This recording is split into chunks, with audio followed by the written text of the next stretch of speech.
What up, people? I said, what up, people?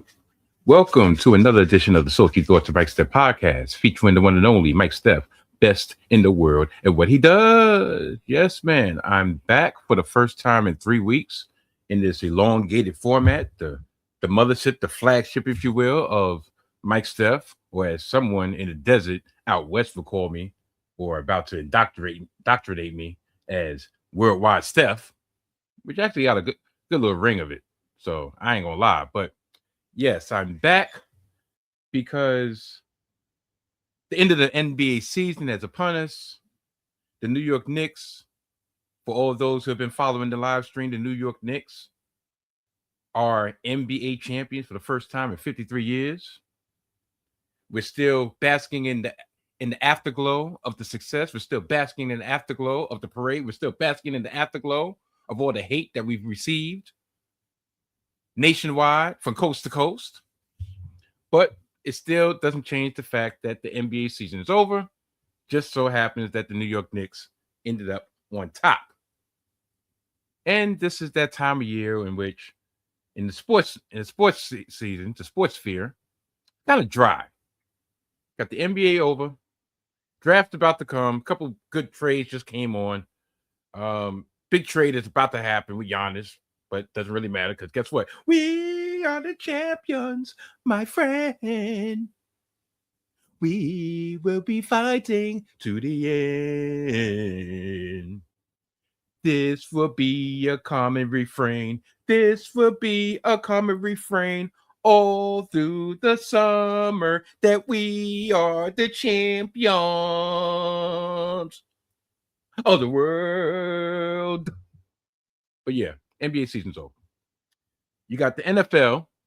They're in a little bit of lull right now, waiting for their training camps to open for another, what? It's the end of pretty much the end of June. So probably another 3-4 weeks before we start getting the NFL season.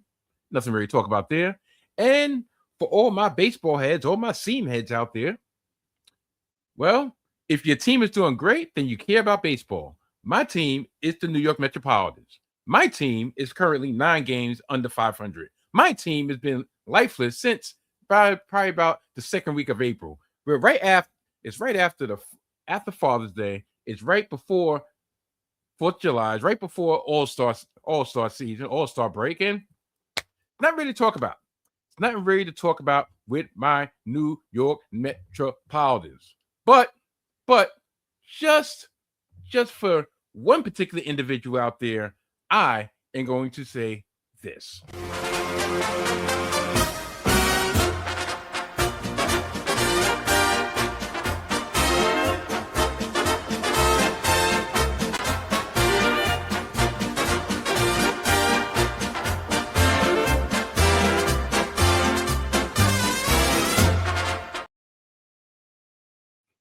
Listen, it was so nice I have to do it twice. Do it twice.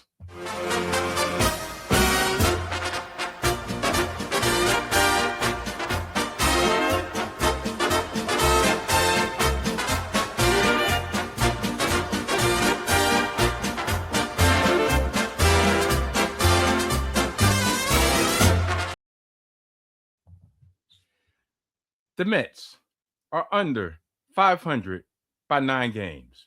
The Mets are probably currently in last place in the NL East. The Mets are actually still only 6 games back of the final wild card. The Mets are coming off a 2-4 road trip in which 2 of those games they gave up double-digit runs. It was 15-1, 15-2 against Cincinnati, and then we got obliterated in Philadelphia on Saturday Night Baseball. 15-3. And then we followed that up.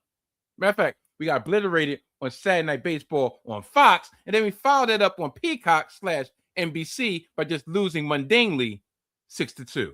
And that, my friends, has been Smitty's Corner. You know what Smitty's Corner is sponsored by? Well, not in my case, but Smitty's Corner is sponsored by Blue Moon Beer. Smitty's Corner is sponsored by Crown Royal. And Smitty's Corner is sponsored by ShopRite of Avenue I. Yes, yes, yes.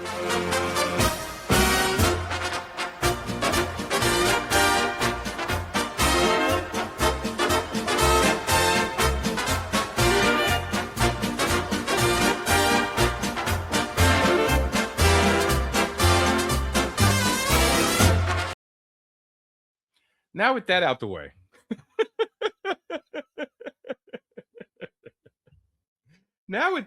way, I will get to the matter at hand. And that's why, or the topic of this full-fledged Mike Steph, Salty Thoughts of Mike Steph podcast episode. The topic. During my last live stream this past weekend, due to the giddiness of the Knicks winning and the silliness of me being sleep deprived, I start digging in the crates. I start going back in the archives. I start thinking about things from my adolescence and the struggle. Yes, the struggle. Struggle meals, struggle situations, washing clothes with a washboard, using baking soda as deodorant, the whole nine. And it got me thinking. That sometimes the things that you've gone through in your past helps mold you or should mold you for your present and hopefully maybe dictate your future. In another vernacular would be giving my testimony, and so to speak. So between that and then I was watching my good brothers from Arizona, Gimmick Infringement, Brad Winchester, Tyler McDowell Blanken, the good brothers of Gimmick Infringement. I was watching them this past week, and they was talking about, of course, they had their wonderful, wonderful gratitude segment. And Brad was talking about going to the Goodwill and getting a couple of steals. When I say steals, I mean steals, like pretty much a brand new Storm Tech jacket for $14, in which it retails for about $300, getting a whole wardrobe of certain things for under $100. And that made me remember, I'm like, yo, there was a time in my adolescence, I want to say, about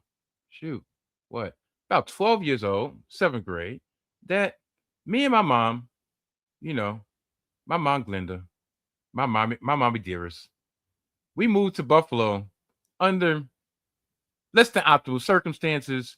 And those 6 months in which we spent in Buffalo, as you can tell from me thinking about it, what that would be 30 some odd years later, 36, 37, 37 years later, that it was a formative point in my growth, in my life. So I said, you know what? I've been trying to get this Patreon off the ground. For all those who don't know, which y'all don't know because I never announced it, yes, Mike Steph is launching a Patreon. Actually, it's launched already. I just haven't done anything with it. But that Patreon is entitled The Life and Times of Mike Steph. Yes. Mike Steph, it's more like a living diary, an audio living diary. Sometimes I could just go off the cuff, nothing really planned, nothing written, nothing formulated, nothing formatted, just me speaking my thoughts. And not salty thoughts, but my thoughts of my life, my thoughts of my past, my thoughts of my present, and my thoughts of my future. And I said, you know what? I kind of inadvertently started doing that on the live stream this past weekend. So I said, well, it's been 3 weeks since I had a proper episode. And these things have been going to my mind. And these things, I feel like maybe in some cases it's TMI, but I will know how to cut the corners or cut the crust of the bread, so to speak. But I feel like just rambling. I feel like talking. I have nothing really in particular to talk about when it comes to sports. I have some interviews up my sleeve, hopefully for later on at the beginning of the summer, because we're not quite, actually we are in summertime. Summer did start yesterday, the 21st. Wow. See how it snuck up on me? But yeah, throughout the summer, I'm going to have a couple interviews here and there from friends, colleagues, so forth. But before that, I said, you know what? Let me get this stuff off my chest. So that's what this episode is going to be. I am going to entitle it The Life and Times of Mike Steph, Value 1, The Buffalo Years. Yeah. And people probably went, the Buffalo Years? Why the Buffalo Years? When I get into talking about it, you will definitely understand where I'm coming from, um, and why those 6 months mean a lot to me. And by it meaning a lot to me, and by me being on the precipice of 50 years old and overcoming a lot of things and being very, very gracious and grateful for what the Lord above has blessed me with over these 49 years, and for it to be just a blessing for me to be able to still be breathing, still be thriving with my family, my wife, and my children, um, grandchildren, extended family, immediate family, the whole nine. I said, you know what? Sometimes everything doesn't have to be. You don't have to put a certain facade of, all right, this is where you come from. And sometimes you don't need to even share it. But I feel compelled to share it, so that's what I'm going to do. So yeah, that's what's on deck this week. Being the fact I'm rambling, it might go an hour, might go an hour and a half, probably won't go an hour and a half. And shoot, it might not even go an hour. Who knows? But that's what's on deck this week. But, but, but, before I get everything on the way, before I get everything, this show on the road, I would be remiss because I actually dropped the ball twice in my last two um, 4 episodes. I dropped the ball twice in promoting a sister of mine, an entrepreneur, a hair specialist extraordinaire, and not only a hair specialist extraordinaire, a lifestyle specialist extraordinaire. So they were generous enough to give me a clip of their commercial, and I am going to premiere it. Well, it's going to be the Mike Steph premiere on this here episode. So without further ado, I will start now. If you are seeing this video, you're probably a woman who does everything for everybody. And the last thing that you should be stressed about is your hair. I'm Whitney Page, Sister Locks consultant and interlocking extraordinaire based in New Jersey, now accepting new clients. So who am I for? I'm for the professionals. I'm for the moms. I'm for the entrepreneurs. This transformation is for you if you're looking for a get up and go, hassle-free process that offers better manageability for your natural hair. And if you're the woman who values her time, quality, and professionalism, this is the chair that you need to be in. Many years ago, when I was pregnant with my child, I suffered a very deep depression. And the only time I ever felt good was when I got to go and get my hair done. It was transforming. And I wanted to be able, I decided then and there that I needed to create that space for other women. And that started my hair journey. So here we are, 17 years later, and I don't just provide hair care, but I make sure I provide an environment where you come and you feel tranquil and you feel soft, just for the moment. So when you come sit in my chair, good hair is a guarantee. But more than that, it's a moment for peace and tranquility, a moment just for you. Looking forward to seeing you. Yes, please. Whitney Page, extraordinaire, on Instagram. Based out of Bayonne, New Jersey, and trust and believe, what? She's been a sister of ours for over a decade. And I tell you the truth, probably, about over a decade, about 12, 13 years. You know, our children went to school together. But not only that, my wife and her, and my wife and I, and her family have created a bond over the last 12, 13 years that has been everlasting. So if I can do just that little bit to spread the word, that's what I try to do. So, with all that being said, I am going to get things on the road and I'm going to do something that I haven't done in a long time. Without further ado, good night, mwah, and goodbye. Bang! I said goodbye. Bang!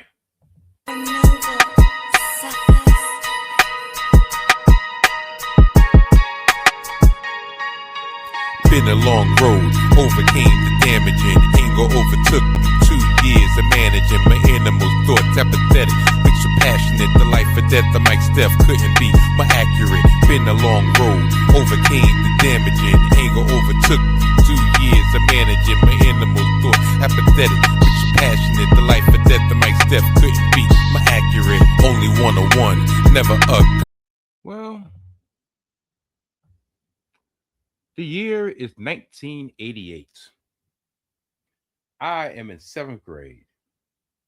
I'm embarking on 7th grade. And the first couple months of 7th grade wasn't that great. It started off with Sneakergate. And I know you're probably like, Sneakergate? Yes, Sneakergate. Now, this is only people of a certain age are going to be familiar with this time.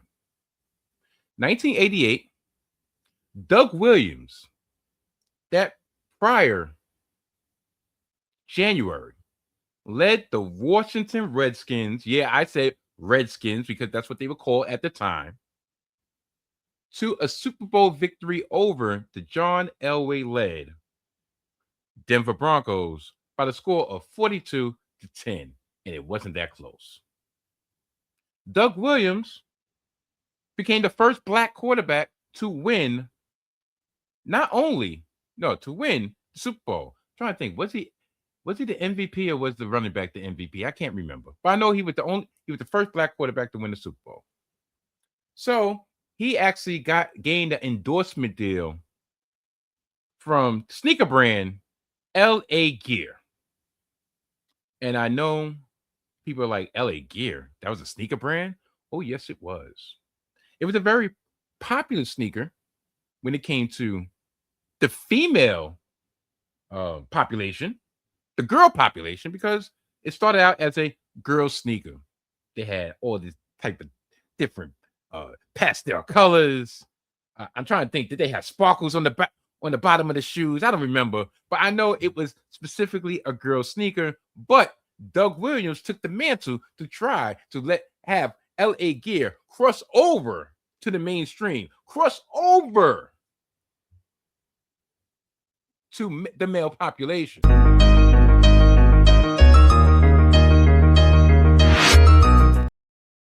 Okay. Glitch. Anyway, it's actually probably for the best. So, my mom was like, you know what? She always was thinking of ahead of the curve, wanted to be ahead of the curve, wanted me to be different, wanted me to stand out. And at the time, I wasn't really down with that, even though I reaped the benefits and kind of was a forebringer of who I was to become. But my mom decided for 7th grade, you know what sneakers I was going to go to school with? You know what sneakers I'm going to start the year of school with? LA Gear. And I'm like, no. You want to know why? I'm going to show you why right now. That was LA Gear. That's the LA Gear that I knew. That is who wore LA Gear.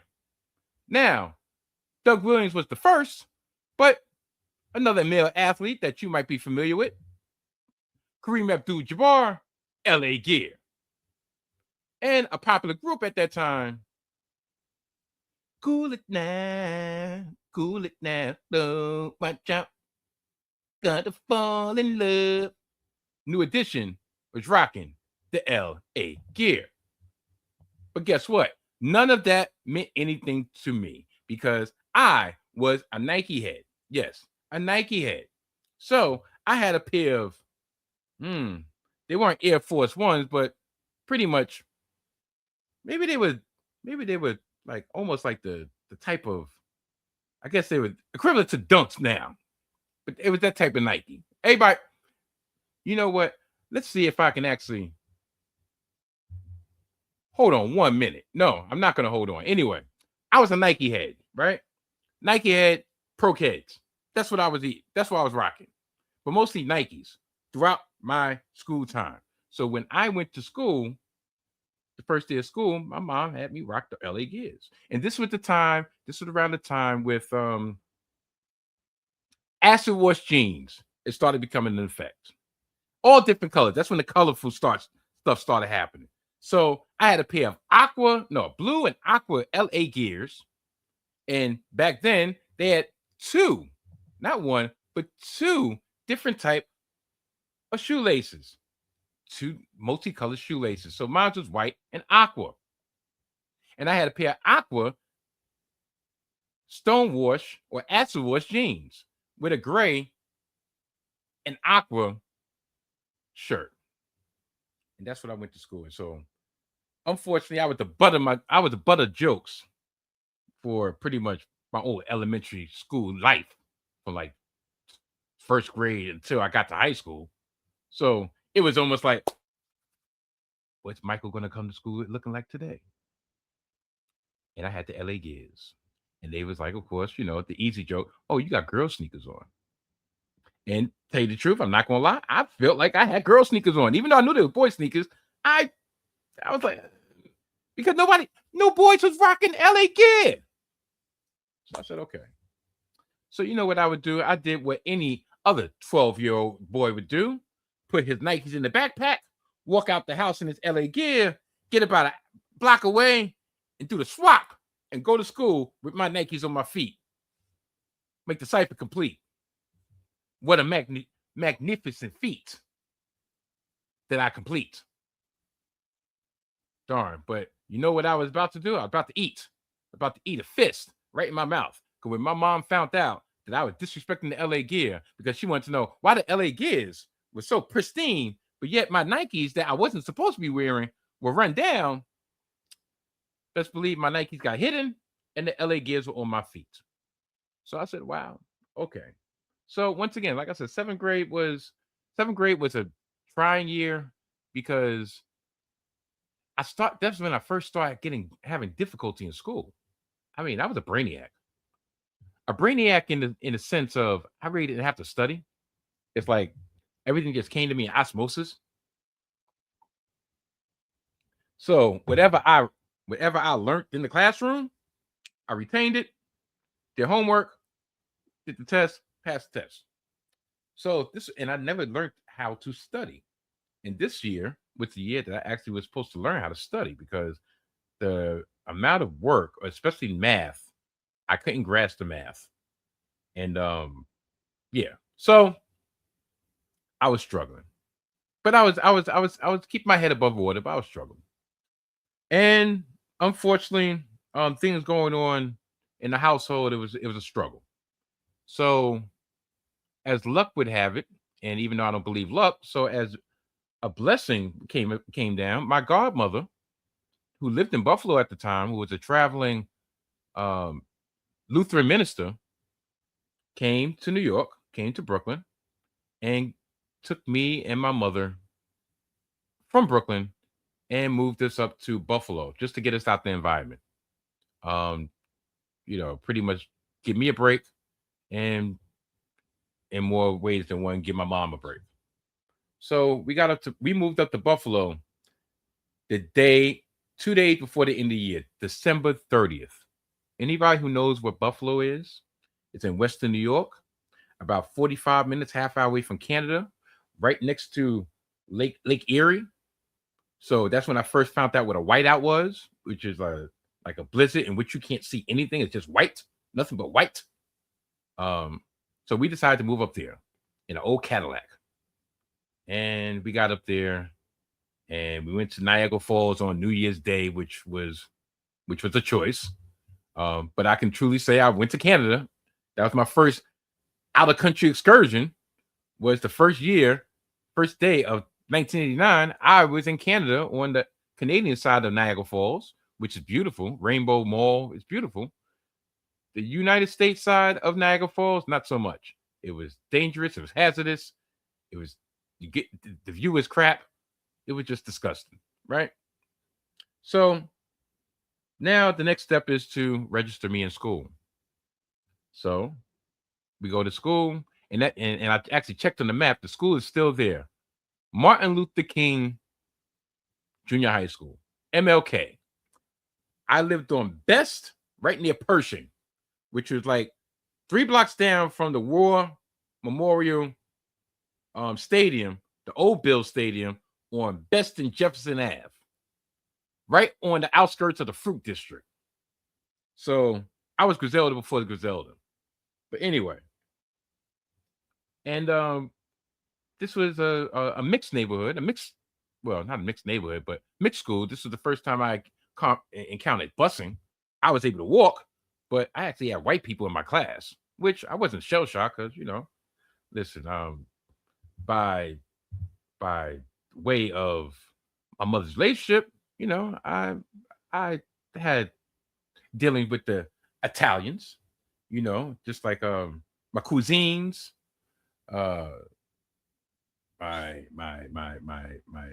brothers, my brethren, even a Jamaican. You get the gist. But I wasn't awestruck when I came in contact with white people. I don't even know why I did like that. Like white people, right? I had 3 in my class. Barney, why is the name Barney? I don't know. Amy, and it was some other guy. I can't remember, right?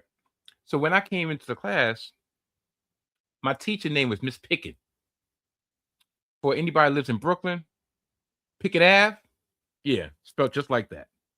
So when they would put me in a class and she read my background or whatever, and my mom introduced like, yeah, which girl, we're from, just moved up here from the city, from what part? From Brooklyn. Oh, what's your name? Picking, like Pickett Ave? And my mom was like, yeah, I know. Oh, okay. I see. So it was a little, she actually dressed like Punky Brewster, the black version, with the mismatched stocks and the loud colors and everything. It was almost like Punky Brewster met Cyndi Lauper, but with black. And the name was Miss Pickett. But she was cool. So I was awestruck because when I got into the class and I saw the work that what they was doing, I was like, this is what they're doing? They were just doing fractions in 7th grade. No, not like mixed fractions, not, like really convoluted fraction equations. No, legitimate fractions. 3/4. What is 3/4? Shaded in. What's 1/2? Shaded in. What's 4/8? I mean, 4/6 shaded in. Break it down. 4/6, 2/3. Break it in. I'm like, this is what they're doing? I did this in 4th grade. Okay. So, needless to say, the part of me having to learn how to study, went wayside. But as soon as I open my mouth and I start integrating with the students, there was one dude named Waynard. Yeah, Waynard. W-A-Y Nard. I remember him because he was cool. Last name was Burrows. We used to do these things with the folded paper, like football, and do field goals and all that. We used to do that. That was my bro in doing that.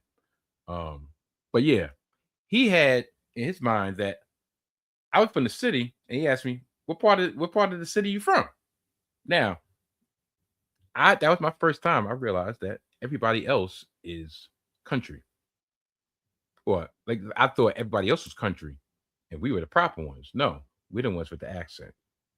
Everybody else speaks with a little twang, especially up there because a lot of people that lived up there emanated from the South, which, tell you the truth, in large proportion, a lot of people from New York, even in Harlem, emanated from the South. That's why Harlem has like a little different accent than Brooklyn, than Manhattan, and whatever, than Queens, whatever. Long Island has their own little dialect. I think that's because they are close to New England, whatever. I don't know. But anyway, so He told me, he was like, "Where you from?" He asked me, "Where you from?" I said, "I'm from Brooklyn." He said, "You're not from Brooklyn." I said, "Yes, I am." He said, "No, you're not." I was like, "How you gonna tell me where I'm not from Brooklyn? Born and bred in Brooklyn. Born and raised in Brooklyn." Which, all right, so if I'm not from Brooklyn, where I'm from? You from Queens. Have you ever been to the five boroughs? No. Have you ever been to Queens? No. Have you ever been to Brooklyn? No. So how do you know what a Brooklyn accent's supposed to sound like? TV. So for the duration of my time in that class, me and him will always go back and forth because he's like, "I don't believe you. You're not from Brooklyn. You sound like you're from Queens." I'm like, "Why?" Because maybe I spoke a little more proper because I didn't say, "Hey, what's going on? My paisan." Like I don't know. I don't know what they thought I was going to talk like. Did they think I was going to talk like the nanny before the nanny was out? I don't know. Did they think I was going to talk like uh darn, the Do the Right Thing came out? Yeah, but not before then. But anyway, I say all that to say school was different. Had a black girl named Chiquita. No, I'm dead serious. Her name was Chiquita, like the bananas. She wasn't Spanish, at least not that I know of, but her name was Chiquita. That she was friends with this red bone named Francis. I know that's some people could say that's derogatory, but that's what it was. She had freckles. She had these sandy hair, light skin, freckles named Francis. So it's Francis and Chiquita. Chiquita actually caught an infection on her thumb because she used to suck her thumb too much. And then there was like a hangnail, and she pulled the hangnail, but was sucking the thumb and caught an infection. So pretty much they had to bust her thumb open to get the pus out. True story. Makes you wonder how contaminated her mouth was if her sucking the thumb caused her to get an infection full of pus. These are things I'm thinking about back then. I'm like, oh wow. So she had this big old bandage around for like good 2 months. Couldn't use her thumb. But she still, I wonder what she was doing 20 years later. But I digress. So throughout this time, my home life was tranquil compared to Brooklyn. Kind of boring, but boring was good, right? I lived next to a grocery store, and they had a video game. I don't even know the name of the video game, but it was like this video game with a helicopter and it's shooting up or whatever. And then you built up. So the more power ups you got, the more ammunition you had or whatever. And that was my thing. I would get quarters. I'll go next door. To eat on the weekends. I would be the one to actually turn the game on. And sometimes at night, I would be the one to turn the game off. Like if I finished and they were about to close, they would tell me, all right, told me where the switch was, cut it off, go about my business, whatever, right next door. And that was cool. But more importantly, I guess the gist of this whole reasoning why I'm brought the story up was the bonding between me and my mom. Like me and my mom, we always had the saying, us against the world, right? So that time, those 6 months in Buffalo, it truly was us against the world. Unfortunately, my godmother, she, I don't know exactly what happened. I have a good idea what happened, but that part I'm going to refrain from talking about. But her and my mom had a falling out, I suppose, that I wasn't supposed to be privy to. And my godmother just like, even though she was a traveling minister, she just stopped coming. She stopped coming home, and she stopped paying the rent, and she stopped paying the bills. So we had lights, but we didn't have any gas. And if you didn't have any gas, that means you didn't have any heat. If you didn't have any gas, that means you didn't have a stove. If you didn't have any gas, it was hard to have hot water, if anything. But Miss Turner, who was the landlord of the house, sweet, sweet, sweet lady, I end up going to church with her on Sundays, a Lutheran church on Sundays. Um, and I would usually have Sunday dinner with her and her granddaughter Abigail. Um, so Mrs. Turner, was going to give us the apartment. I think my mother already had came to her mind that she wasn't planning on staying there, so she didn't take it.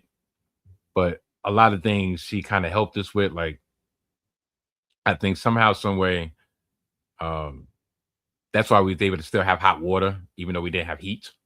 So we had a portable heater. Um, we didn't have any bed. We didn't have any beds. We had sleeping bags. So me and my mom for 6 months slept in sleeping bags.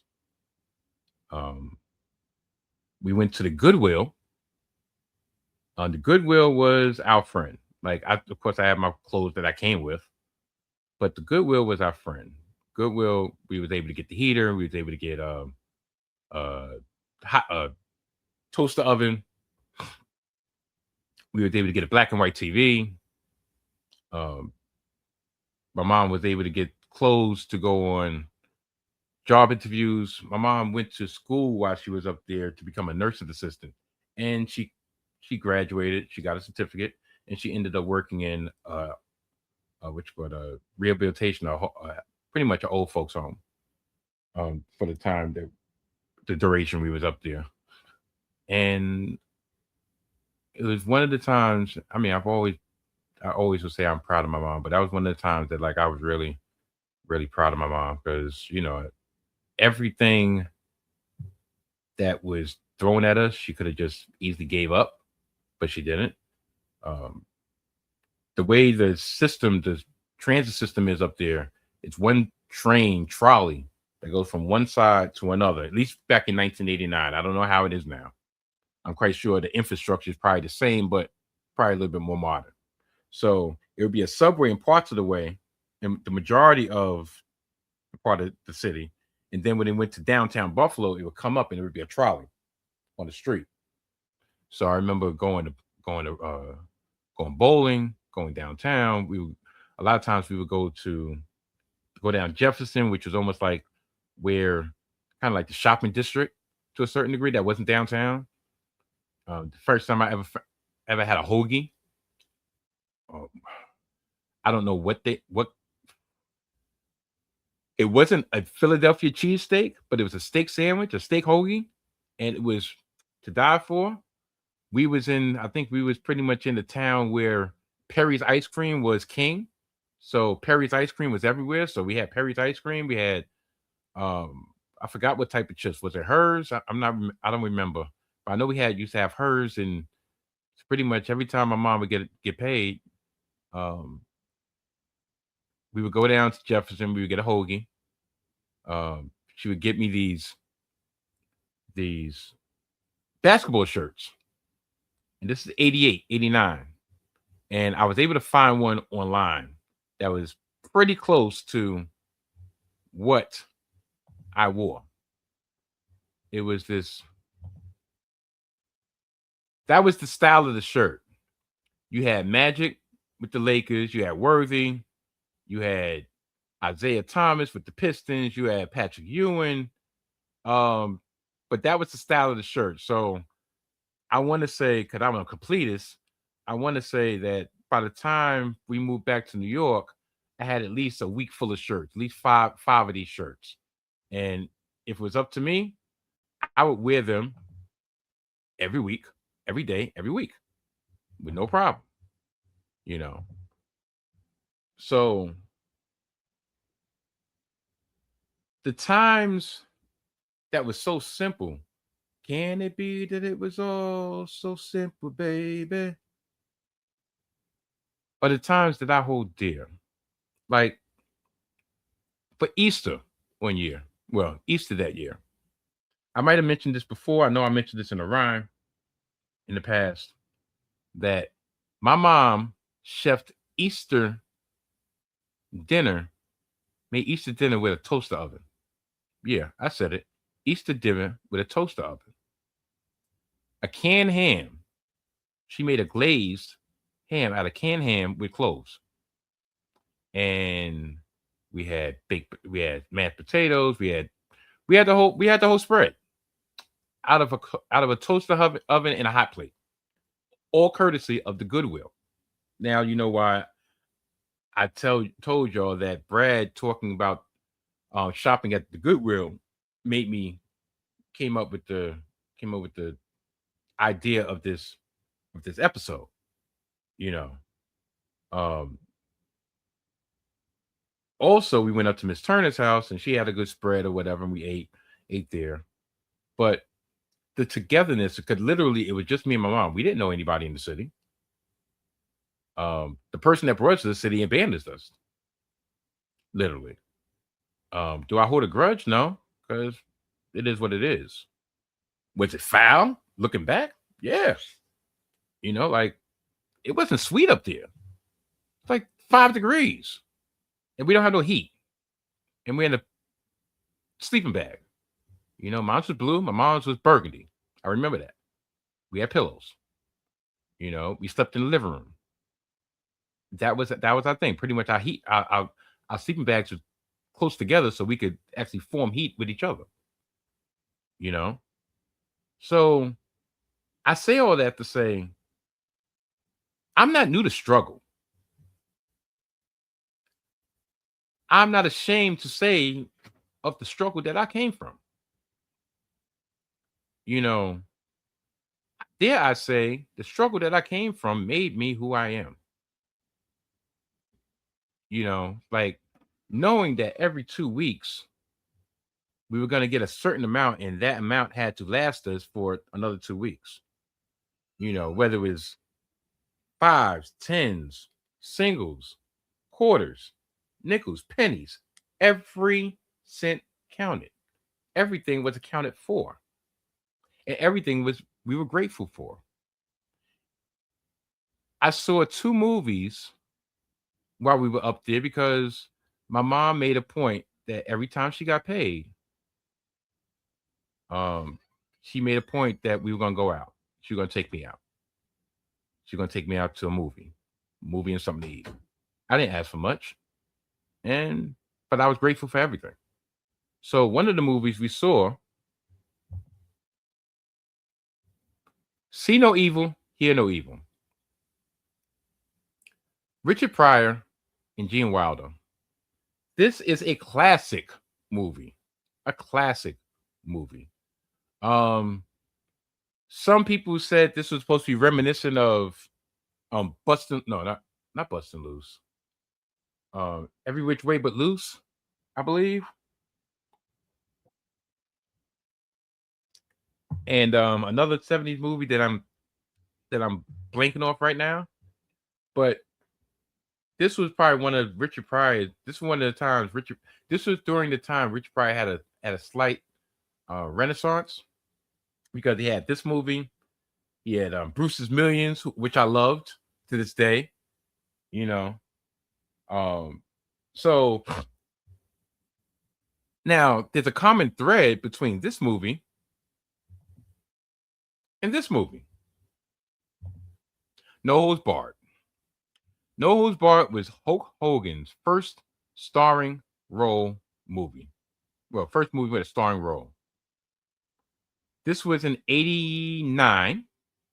It was shot in '88 when he conveniently was not in the title scene.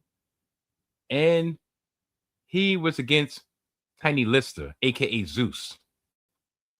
And he was Rip. His name was Rip. Instead of Hulk, he was Rip. But the common thread between these 2 movies was the lead actress. What was her name? Severson? Yeah. She was the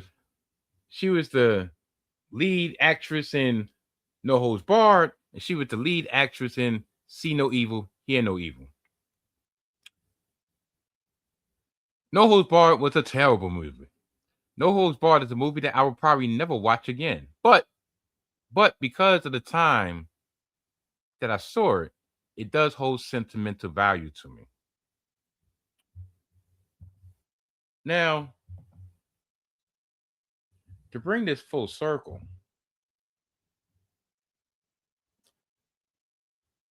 when I say the snow stayed on the ground in Buffalo until like the beginning of May, that's the first time I actually saw full grass. Also, coincidentally, was the time that we was about to leave and come back down to the city. The simpler times of Buffalo it's kind of reminiscent to a certain degree of the time that my family spent in Pennsylvania, but to a different degree. Pennsylvania is one of those situations in which I will say I will borrow from Janet Jackson. Don't know what you got till it's gone. Even though now, shoot, listen, now they didn't gentrify the heck out of Pennsylvania, out of Easton, out of Allentown, out of Bethlehem. It's not the same. South side's to the south side. But, listen, I don't think I'll be quite dead down there if I'm not where Brother Martin and Sister Steph live. But the simpler time, because when we got back to New York, it was just like, okay, we're back. Wow. Was that just a fever dream that we was up in another city for 6 months?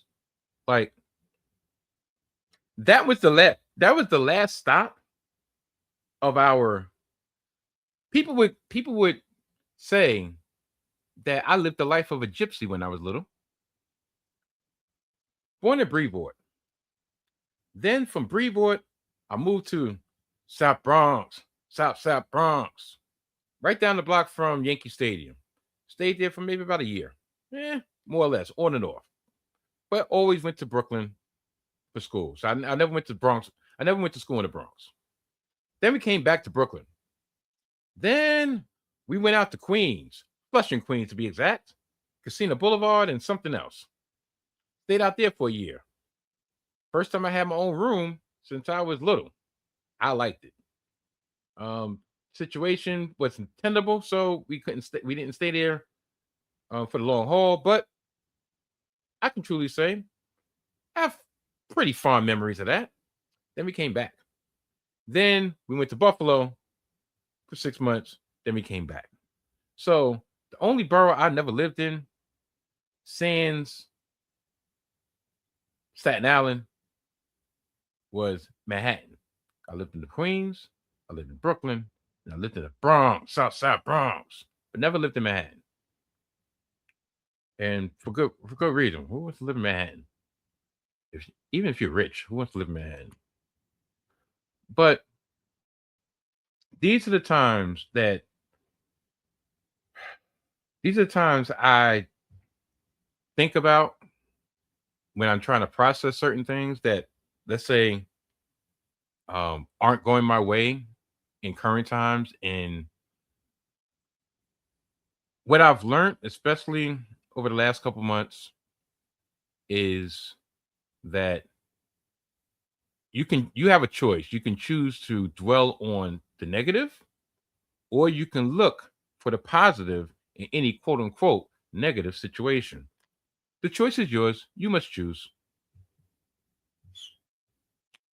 So, for instance, I'm going to give you a vague situation of what happened today, right? I woke up today. Today, for some reason, Monday felt like a holiday. I don't know why. Maybe because it's the first time in a couple of weeks I've had 2 days off. I didn't do any overtime yesterday because Father's Day. Was going to do that. So, but regardless, I woke up about 1 something in the afternoon. Me and my daughter had to run some errands for graduation prep, and I'm getting myself together. And I thought something was going to be one way, and it ended up being another, like a surprise. Another surprise I was doubted on. That's the bad thing about auto pay. Auto pay can be your friend, but also could be your enemy. Could darn believe auto pay will rear its head right when you least need it. But regardless, so I saw auto pay for something. I was like, oh, not now. Oh, and you charged me this for a month before? You could have waited 2 weeks before. You had to do it right now. So that kind of threw me out of whack because, like, listen, I'm a man that still deals with budget. Like, This needs this. This needs that. This needs that. So forth. And it took me a minute to really reset myself because I had to ask myself. I really had to ask myself. Okay, Mike, you're on this journey. You're on this. You're on this journey of yours, right? And everything is all good without no perseverance. Or, but with the Mike Tyson line, everybody's tough until they get punched in the face. So, if you are going to say that you have faith in Jesus, you have faith in the Lord above, and that you're going to not stress anything you can't control. Literally, you're going to give it to Jesus. And that's what you've been saying. That's what you've been telling yourself. Well, guess what? You got punched in the face. What you going to do?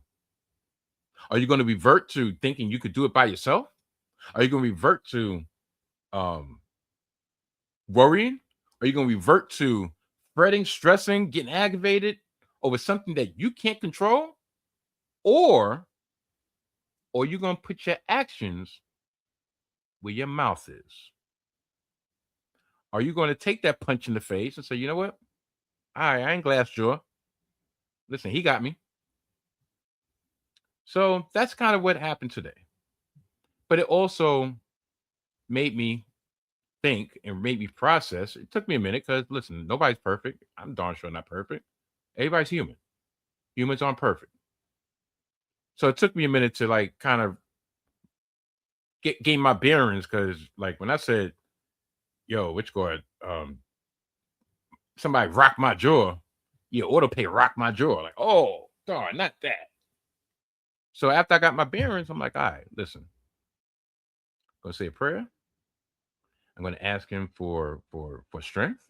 I'm gonna ask him for I'm gonna give this to him and let it go. And truly let it go. Not let it go while I'm still trying to manipulate and trying to have machinations in my mind of how I'm going to get this done. Like, no. Listen, whatever's meant to happen, meant to happen. Like, we were supposed to go away this weekend. Unfortunately, we didn't go away this weekend. I could say, darn, I wish we could have went away. I didn't want to stay home, blah, blah, blah, blah, blah. But then at the same time, I got to look at it like, well, maybe there's a reason why we didn't go away. Maybe there was a disaster that was averted by us not being on the road at the time that we would have been on the road by going away. I know people might be like, oh, you looking, listen, it's not about people. It's not about anyone but me and the Lord above. So, like I said, once I gained my bearings, I was like, okay. And then I started really getting myself processing of what I was going to talk about in this episode about the Buffalo years. And I could look back and I can say, listen, I came from being 12 years old, sleeping laying in a sleeping bag in Buffalo, in a city in which it was just me and my mom in a brick cold apartment with no hot water, with no heat, no oven, no gas, just hot water, a hot plate, and toaster oven, to now knowing that every 2 weeks I'm good. Am I rich? No. I have my third child about to go to college. I have a wife that I've been with. We've been married for 27 years, been together 32 years. I have a roof over my head. I have the capability of having technology that I could get over here and tell you all these things I'm telling you right now. Is it really that bad? Am I really up the creek? Or is it just okay?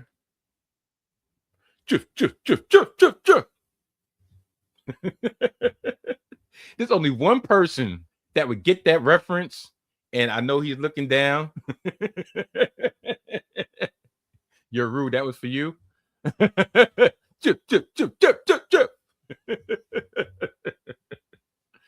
But yeah, that's why I really made a point to record this today, because I was like, listen, um, a lot of times in the past I recorded stuff because, oh darn, it's been 2 weeks. I gotta do the algorithm. I can't fall out the algorithm. Listen, I'm way past that. I'm way past that. If I don't get another view ever, I'm good. I'm good. Ego, ego's overrated. Sometimes ego's needed, but ego's overrated. I just had 2 weeks ago, I just had the best week of my podcasting career, which at the beginning of June made 7 years. I reached the pinnacle of 7 years. Everything came together in a perfect storm. Hopefully, for people who are watching me and listening to me for the first time, or just start listening to me and watching me recently, I'm letting you know, and I thank you because you were part of that. All my longtime listeners and viewers, thank you because you were part of that. From the time that I was getting 2 downloads, audio only, to almost 7,000 views on a live stream. What do I have to complain about? I do this for fun. I do this because I feel like it. I don't do it because I have to. Do I make a penny off this? No, I do not. And at the point in time, I could care less. I couldn't care less. Yeah, couldn't care less. I could. I choose not to. Because I'm grateful. I'm truly grateful. And I think that's really the gist of this whole episode, was how grateful I am to be alive, how grateful I am to have friends that become family. How grateful I am for the family that I have, how grateful I am for the struggles that I went through, because it gives me a reference point. It gives me perspective of, listen, you dealt with that and you made it here. Started from the bottom, now we're here. I've gone through all these decades. And I'm still standing better than I ever did. Feeling like a true survivor. Feeling like a little kid.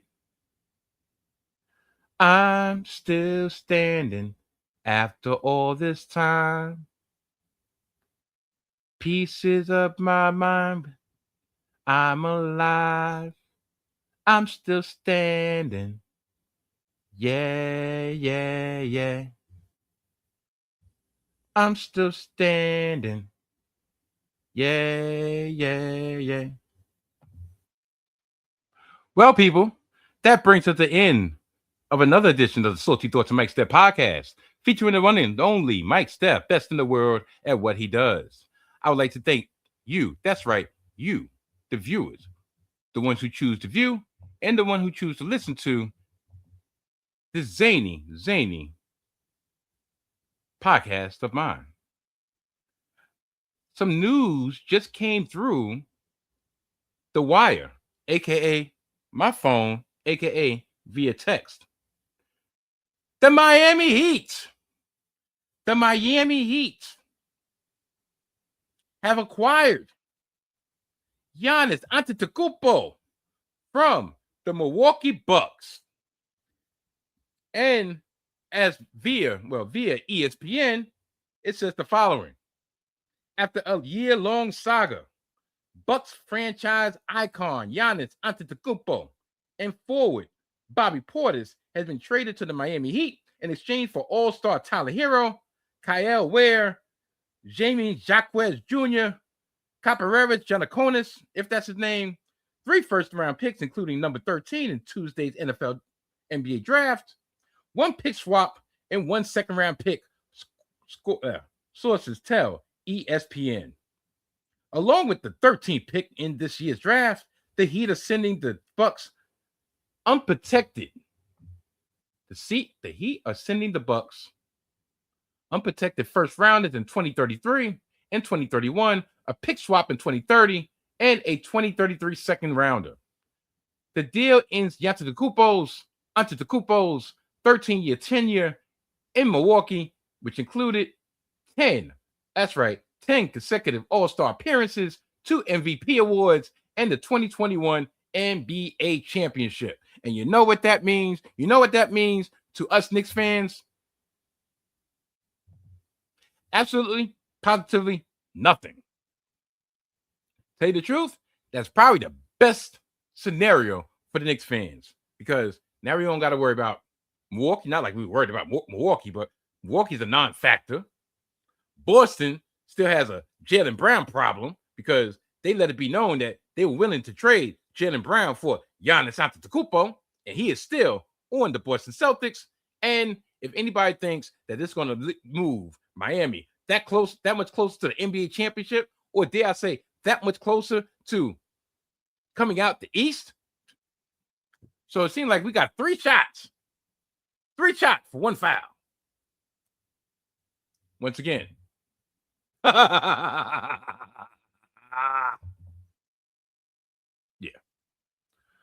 Oh boy. That was a great way to end this podcast. Man, listen. I will probably be back next week with another edition, or maybe I won't. Actually, you know what? Come to think of it, I won't.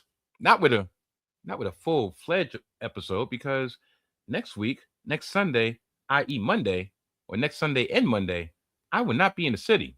I will be on the road again. I am taking the fam on the road again. And when I come back, I'm so tired, my friend. I will not put on a podcast again. I will not record, because I will not be even that bored. Don't you know that I am... Anyway. So, before I get out of here, 2 things. 1, I'd like to give a shout out to all my 19 Media Group family. Yes, my 19 Media Group family, for celebrating their 5-year anniversary this past Juneteenth. 5 years of amplifying voices together. 5 years of growth. 5 years of success. 5 years of actually including me into the fold, because we're about to embark on season 5 of Hidden Gems Football. But not only that, 5 years of gimmick infringement. 5 years under the 19 umbrella of NBA Baseline. 5 years of the 19 Media Group, with 5 years of Desmond Powell, who's doing a wonderful job at narrating the shorts that are on Instagram and YouTube under the moniker 19 Media Group YouTube channel and the 19 Media Group Instagram page. Please check out these shorts for each and every podcast that's on the network. The one that Hidden Gems Football is very special to me, of course, because I'm part of it. Also because they just made me so nice. Like, the short is me running. It's like an animated short, right? And I'm running with my Jets jersey on, or a facsimile of my Jets jersey on, right? And I'm spinning, juking people, mowing them down, having them crash into each other. All the while, I'm doing this on the football field, toting the rock with my trusty hat on. Everybody else got a helmet on. I got a hat on. Do you know how nice it is? How nice you got to be to score a touchdown in the NFL, not rocking the helmet, but rocking your trusty hat? But even more importantly, the shout out to my son Nakai. I truly did appreciate that. My family and I are very, very grateful for that. So please check out 19 Media Group 5-year anniversary on the YouTube channel of the 19 Media Group and Instagram page of the 19 Media Group. And while you're there, check out Gimmick Infringement, check out the Mid Post, check out the Sports Show with Joe Brown and Rick Mahorn, check out NBA Baseline, the whole nine. Please check out my bros. You'll be glad you did. And Hidden Gems Football coming to you sometime in the next couple weeks. Please go to the channel, press like, subscribe, press the notification button so you will be the first one to hit it whenever we drop. And with all that being said, I think I'm going to get out of here. Yes, I am. Yes, I am. But for anybody out in the podcast sphere that told you that Mike Steph is not the best in the world at what he does, that Mike Steph is not the original spousal chief, he lied. Y'all niggas worship him. Lied.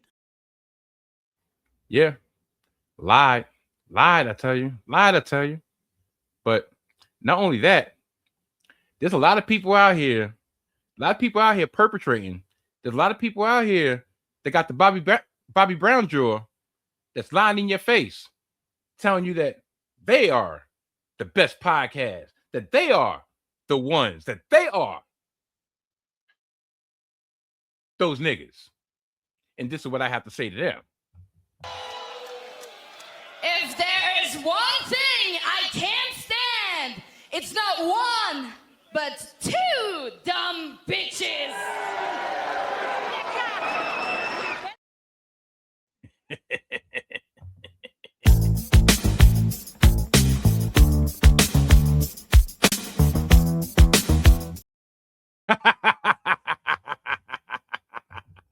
I'm getting out of here. I'll check y'all when I check y'all. Goodbye. I said bye. Get out of here.